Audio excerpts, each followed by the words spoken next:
Hello everyone, welcome back to my channel NS world. চলে এসেছি আমার চ্যানেলে নতুন আরও একটা ভিডিও নিয়ে। তোমরা কেমন আছো? আশা করি তোমরা সবাই অনেক অনেক অনেক ভালো আছো। আমিও আছি। এই যে আমার অবস্থা ঠান্ডা লেগে, আর এটা হচ্ছে কালী পুজোর পরের দিনের ভিডিও। আর এই দিনটা আমার জীবনে খুব একটা বিশেষ দিন হচ্ছিল, কিন্তু হতে হতেও হলো না, কারণ তোমাদের দাদাভাইয়ের সঙ্গে আমি বিয়ে করবো না। তাই যাই হোক, এই যে এখানে এসে জোর করে আমাকে ওষুধ দিয়ে দিচ্ছে নাকে। আমি বারণ করছি বারবার, তাও কারণ এটা খুব তিতো, গলার মধ্যে গিয়ে পুরো তিতো হয়ে যায়। আর এই দেখো, তারপরে আমাকে নিয়ে যাচ্ছে বাইরে। আমি আসছিলাম না, সারাদিন শুয়েছিলাম সকাল থেকে, স্নানটা করে খাওয়া দাওয়া করে। আর আজকে দুপুরে ছিল তোমাদের দাদা ভাইদের বাড়ি আমাদের নেমন্তন্ন সবার। এখানে দেখো আমাকে জোর করে তুলে নিয়ে যাচ্ছে, আর কি বলছে সেটা তোমরাই শোনো। ঠান্ডা ঠিক করানো হচ্ছে না। আচ্ছা আচ্ছা, এটা আমার বাবার রবট।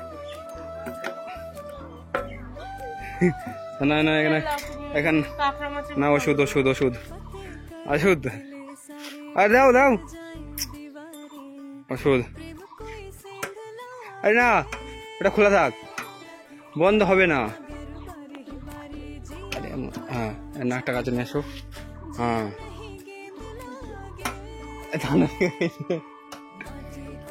প্রথমেই বললাম আমাদের কাছে দিনটা আজকে খুব বিশেষ। কেন সেটা বলে দিই, কারণ আজকে আমাদের বাড়ি থেকে সবাই তোমার দাদা ভাইদের বাড়ি যাচ্ছে বিয়ের ডেট ফিক্স করতে। হ্যাঁ, যেটার জন্য আমি সেই প্রথম দিন থেকে অপেক্ষা করেছিলাম, আজকে সেই দিনটাই আসলো আমাদের জীবনে।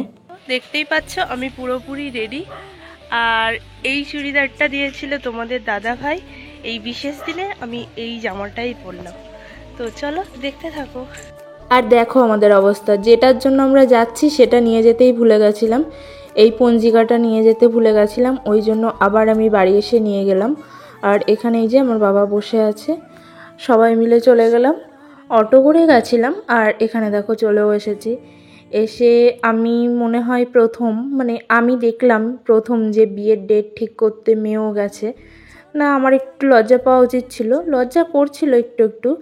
সেদিন যদি তোমাদের দাদা ভাইদের বাড়ি আমাদের নিমন্ত্রণ না থাকতো তাহলে হয়তো আমি যেতাম না, আর আমি যাব নাই ভেবেছিলাম। তারপরে সবাই বলল চল গিয়ে খাওয়া দাওয়াটা, ওখানে যেহেতু বলেছিল নিমন্ত্রণ করেছিল ওই জন্যই। আর এখানে আমি সবার হাতে হাতে একটু হেল্প করছিলাম, ফলগুলো কেটে দিয়ে আর মিষ্টিগুলো একটু রেডি করে দিচ্ছিলাম সবাইকে। আমি আর এই যে এই পাশে ছিল, এটা আমার ভাগ্নি, এই দুজন মিলে আমরা, আর দিদি ফলগুলো কাটছিল। যাই হোক, আর এখানে একটু হাঁপিয়ে গেছিলাম বলে 7 আপ খেয়ে নিলাম। ওটা বাহানা, খাওয়ার জন্যই বসেছিলাম আমি ওখানে। আর তারপরেই তোমাদের দাদাভাইকে ডাকলাম, ডেকে আমি বললাম ওকে হাসতে হাসতে ইয়ার্কি মেরে যে ছেলেদের বাড়িতে এসছে যেহেতু, তুমিও অমন ফলগুলো নিয়ে গিয়ে দাও, কারণ মেয়েদের বাড়িতে গেলে তো মেয়েরা নিয়ে গিয়ে দেয় যতদূর আমি জানি, কারণ আমি তো কোনোদিন করিনি। কিন্তু আমার খুব ইচ্ছা ছিল জানো তো, যে আমাকেও অমন দেখতে আসবে আর আমি এগুলো দেব, একটু লজ্জা লজ্জা পাবো, শাড়ি পরবো, আর যাওয়ার আগে সবাই আমাকে থাক, আর বললাম না। যাই হোক, এখানে তারপরে বিয়ের ডেট ফাইনাল হয়ে গেছে, আর এই যে আমি একটু কান্নাকাটি করে নিলাম ডেটটা ফাইনাল হয়ে গেছে বলে। এখানে আমার মাও একটু কান্নাকাটি করে নিল। এখনই এমন জানি না বিয়ের টাইমটাই কি হবে।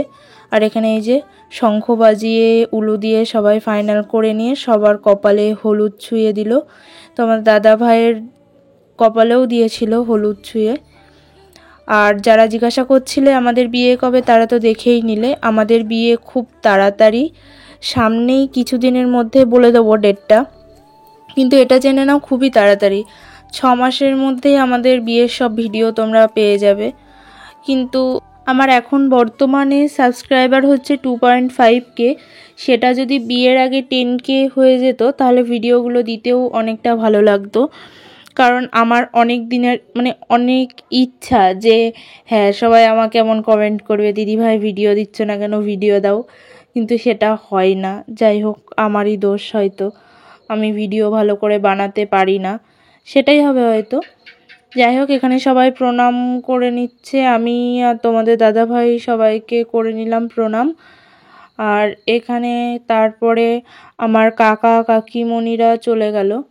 আর এই যে উকি মারছে এটা হচ্ছে আমাদের ভাগ্নে।